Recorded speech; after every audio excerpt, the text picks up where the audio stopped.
A company called Telesin sent me the smart pro-grade wearable microphone. Some might call it a lavalier, but let's see if it's any good. Actually, spoiler alert, I'm wearing it right now, and I'll be wearing it throughout the video so you can hear exactly what it sounds like. That's how microphone reviews should be, right?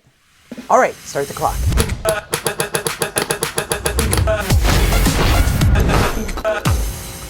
So this is actually a really cool microphone. It comes in this case. It's pretty nice. It's pretty tough. It comes with an 1/8 inch to 1/4 inch adapter. So this will actually work plugged into a mixer or an interface. It comes with a sound muff and an extra clip and a battery because this is powered. You just unscrew this component here, pop the battery in, and screw it back in place. And it also has a little clip on here so you can clip it onto your pants or something else. So one thing you'll notice is that it has a long cable. Some might say it's too long, but you could just wind it up. I could actually see some really big benefits in it, especially if you're going to be shooting someone talking 20 feet away. Okay, but the big important smart part is this part right here. You see there's a switch on there that switches between camera and phone. And this actually solves the whole debacle of needing a TRS to TRRS adapter or vice versa. And if you're a little bit confused about the TRS thing, I put a little crash course right there. So with this, you don't need any adapters. You can either plug it into your camera or mixer, or you can flip the switch and plug it into your phone, or the dongle that goes into your phone.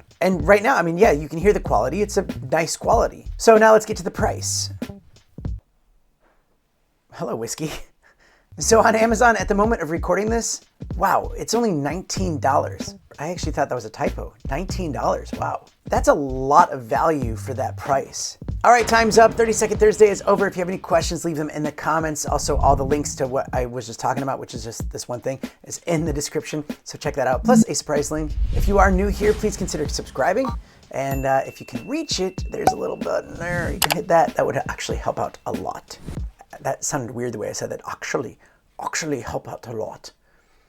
I don't even know what accent that is. I've been living in Australia too long. And if you can, check out the Tech is Hard podcast. That's a podcast that I do with another YouTuber. We have a lot of fun talking about, life of YouTubers, plus all the tech and gear that's coming out. And yeah, music channel up here. Definitely play a couple songs there for you. And watch this video right there. Cool. A lot more reviews I got to work on, so I got to get going. Hope to see you guys in the next one.